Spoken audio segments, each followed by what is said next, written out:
The morning light flickered across the parking lot just as Officer Keller slammed Miss E's arm against her old sedan.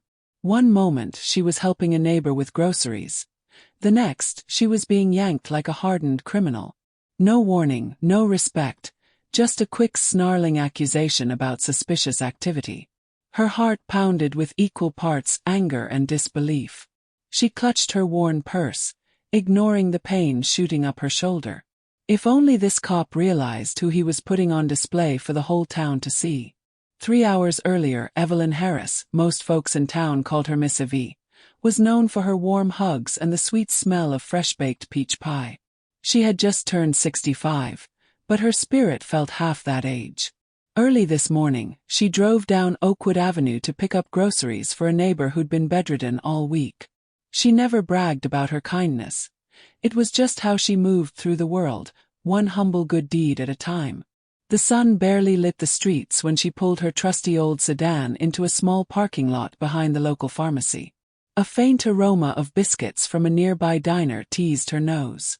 She thought about grabbing a quick breakfast to bring home to her neighbor, maybe some scrambled eggs and a muffin. As she got out of the car, Evie noticed a young mother struggling with a crying toddler. Without hesitation, she offered to help carry the diaper bag and soothe the little one. Her soft voice and grandmotherly demeanor eased the child in seconds. The grateful mother sighed in relief, thanking Evie for being an angel in a gray cardigan. Just as Miss Evie handed the diaper bag back, she heard an engine revving aggressively. Out of nowhere, a squad car jerked to a stop behind her sedan, and a tall, scowling police officer stepped out. A shiny nameplate read, "Officer Keller." Before she had time to ask what was going on, he shouted, "Hey you, hands where I can see 'em." The hostility in his voice hit like a hammer. Evie froze, trying to process why he'd be barking orders at a grandmother in the middle of a kind act. The surroundings felt oddly silent. The young mother quickly scooped up her toddler and darted away, eyes wide with fear. Officer Keller scanned Miss E's license plate, then her, with a look of immediate suspicion. His partner stayed by the patrol car, one hand hovering near his holster. Eve's pulse quickened. She'd never been treated like a criminal in her life, much less while trying to do someone a favor. In a voice trembling between disbelief and exasperation, she said, "Sir, is there a problem? I'm just—" But Officer Keller cut her off. "Quiet," he barked, stepping closer. His glare carried the kind of contempt that suggested he'd already decided she was trouble. Miss Evie wasn't sure if this was some misunderstanding or if the officer was simply letting prejudice run wild. Another bystander peeked around the corner of the pharmacy, then ducked away. Keller's face twisted with impatience. He grabbed Miss Evie's arm, muttering something about random vehicle checks and unregistered cars, all the while ignoring her attempts to explain she'd owned this sedan for years, fully insured and properly registered. The edge in his tone suggested he saw her as just another nobody who could be shoved around. No one spoke up in her defense. Fear and confusion swirled through Eve's mind. She wanted to stay polite, but who could calmly handle being manhandled when you haven't done a thing wrong? What happened next changed everything. You definitely don't want to miss how it all unfolds. Officer Keller yanked Evie by the arm so abruptly, she nearly lost her balance. "Step away from the vehicle," he snapped. The hostility in his voice startled a few passers-by, but no one dared intervene. Meanwhile, his partner circled the sedan, glancing through the windows as though he expected to find something incriminating. Evie tried to muster calm politeness. She'd seen enough negativity in her life to know that a measured tone sometimes diffuses a bomb, but nothing in Keller's rigid posture suggested he wanted calm. His eyes burned with an almost personal rage. "What's the big idea?" she asked, forcing her voice to remain steady. Her heart pounded so loudly that each beat felt like a separate question in her chest. If she had done anything wrong, she'd own up to it, but she knew this was pure harassment. Keller scoffed. "Don't play innocent with me. This area's had break-ins, and I see an old clunker. Figured it might be stolen, or maybe you're scoping out someone else's property. Not surprising around here." The casual venom in his words, like she was automatically suspect because of her appearance, made Evie's blood boil. But she contained it, letting only a thin line of sarcasm slip.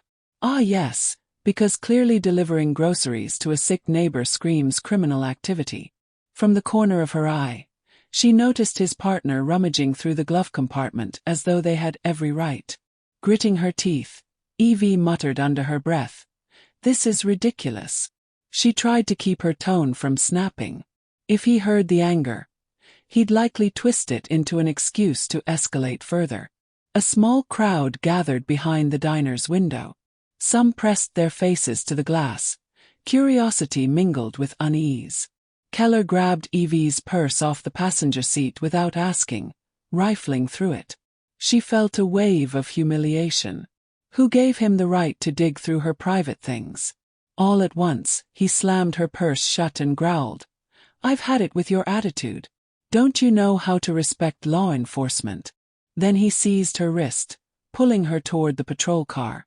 In a panicked reflex, Evie tried to protest, but he cut her short. "Quiet, or I'll have you in cuffs for resisting arrest." An older woman behind the pharmacy door gasped, "That's Evelyn Harris, she's just—" But Keller silenced her with a glare that said, "Keep out of this." The cowardly hush that fell over everyone stung Evie more than the officer's grip. Her entire body shook with a mix of fury and disbelief. Being manhandled like a petty criminal was one thing, but in broad daylight, with folks just watching like it was too dangerous to stand up for her, tears burned at the corners of Eve's eyes.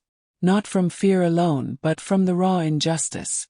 She'd spent her life quietly helping others, believing in the good of her community. And here she was, physically dragged around by a man who made it clear he saw her as worthless. She clung to an inner sense of dignity, telling herself not to crumble under his hateful glare. As they approached the patrol car, Keller practically forced her to the hood. For a fleeting moment, Evie caught a reflection of her own face in the windshield, eyes wide, trembling, but still blazing with a stubborn resilience. She knew she had to keep it together, or his bullying might escalate into genuine harm. This is the turning point. Everything you've been waiting for is right here. Stick around to see how our hero sets everyone straight. Just as Officer Keller prepared to shove Miss Evie fully onto the hood, a voice boomed across the lot. "Hey, that's enough." From behind the small crowd, the local pharmacist stepped forward, pale as a sheet. He cleared his throat, glancing at Keller's partner. "Officer, you need to let her go. You clearly have no idea who she is." Keller froze, his grip momentarily slackening. "What do you mean?" "She's just another busybody who thinks she can waltz around." He stopped mid-sentence as Evie slowly stood upright, massaging her sore wrist. Her eyes still shone with barely contained fury, but now there was something else in her expression. A solid, unshakable resolve. A ripple of confusion flickered across Keller's face. He clearly hadn't counted on the bystanders finding their voices. His partner fidgeted, glancing nervously at the pharmacy, then at Evie, as if sensing a drastic shift in the air. Moments later, a second voice, this time from a man in a crisp business suit who had just arrived, called out, "Miss Harris, are you all right?" That single question carried a weight that hovered above them all. Evie drew a trembling breath, squared her shoulders, and spoke in a calm tone that dripped with steely dignity. "I'm fine, but a moment, but you, Officer Keller, are about to have a very long day. I am Evelyn Harris, appointed just last month as the new city judge." It was like a thunderbolt striking the pavement. Keller's jaw went slack. The officer's partner stepped back in shock, nearly stumbling over the curb. Gasps erupted from several onlookers who suddenly realized how this scene might end. The hush that followed was thick with the awareness that indeed they had attacked the wrong grandma. Keller tried to stammer out a half-baked apology. "Ma'am, I didn't know. I mean, you weren't. This is—" But Miss Evie had heard enough. She lifted her chin, projecting the very authority he had flaunted against her. "Clearly, you believed me to be beneath respect, and now that you see I have the power to hold you accountable, you change your tune." Her voice didn't waver, though her heart still pounded. One by one, witnesses found the courage to pipe up. The young mother Evie had helped approached, wearily hugging her toddler close. "She's the kindest person around here," the woman declared. Others chimed in with nods and murmurs of agreement. Suddenly, a flurry of camera phones started recording again, capturing every angle of the confrontation. Keller's partner blurted, "This is a mistake. We didn't realize." Miss Evie turned a cool gaze on him. "Yes, you didn't realize you were assaulting a senior citizen who'd done nothing wrong, and yet you felt entitled to drag me like a criminal. It wasn't a question. It was an indictment." Several moments passed where no one dared to speak. Then Miss Evie sighed, glancing down at the scuff marks on her wrist. She could feel the eyes of the entire block on her. This wasn't about retribution alone. It was about letting every bystander know that unbridled prejudice wasn't going to be excused. "You will both be hearing from the city administration, and I expect an official review of your conduct," she stated. The composure in her tone carried more weight than any shouting match. Keller's face had gone ashen, and he slowly moved his hand away from his holster, as if acknowledging just how deeply he'd messed up. The next few minutes felt like a whirlwind.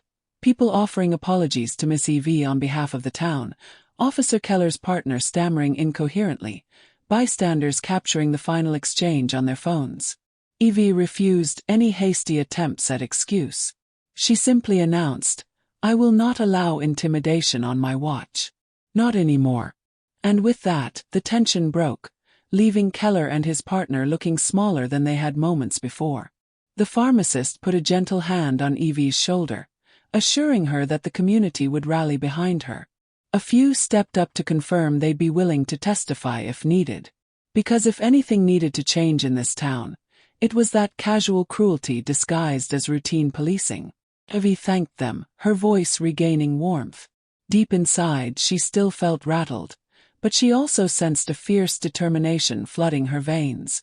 She wasn't going to let one awful experience define her trust in people. Instead, it sparked a steadfast commitment to ensuring no one else faced the same humiliation.